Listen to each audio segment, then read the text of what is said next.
Pinaplanong taasan ng Social Security System ang minimum monthly contribution ng mga membro nito.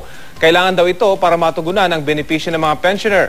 Suportado ro ito ni Pangulong Noynoy Aquino. At kaugnay niyan, makakausap natin si Beth Suralvo, ang Communications Analyst ng SSS. Magandang tanghali po, si Rafi Tima po ito at live po kayo sa Balitang Hali.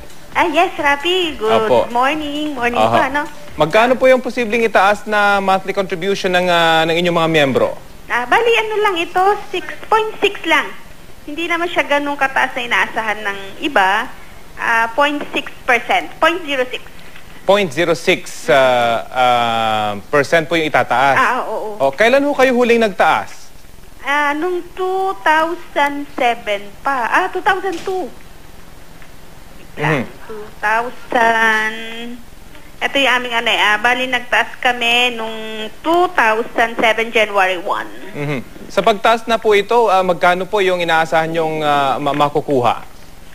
Siyempre tataas din yung ating, kasi ang target namin dito, di ba maraming pensioner na humihingi na increase sa pension. So, hindi natin siya pwedeng basta kunin dun sa ating actuarial like ng SSS na nakabase sa 2039 na.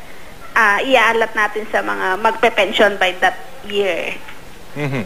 Hindi na po ba sapat talaga yung pondo ng SSS para matugunan yung mga benepisyo ng mga pensioner?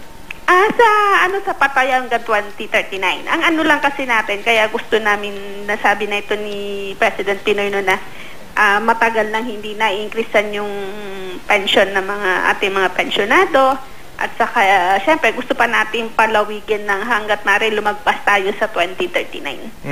Para po sa kabatiran ng ating mga manonood, yung 0.06% po na pagtaas para sa isang minimum na nagbabayad, mga magkano po kaya ito? Dating 104, magiging 110. Tapos yung ating maximum na, dati ang average na sweldo. Ang sweldo lang na kinakaltasan natin ay yung 15,000 na maximum na sweldo, magiging 16,000 na siya, magiging 1,760. So yung sa minimum po ay 6 na piso, tama po ba? Yung may dadagdag. Kailan po inasang may patutupad itong planong pagtaas ng kontribusyon? Sa ngayon, Rapi, wala pang ang utos ng presidente. Nasa kanya na eh. Kumbaga, siya na lang ang magsasabi. Pero sigurado na po ito, yung schedule na lang po ng pagpapatupad ng inyong hinihintay. Schedule lang, wala pa siyang sinasabi. Okay, sige po. Maraming salamat. Beth Suralvo, Rafi. Communications Analyst ng SSS. Magandang tanghali po sa inyo.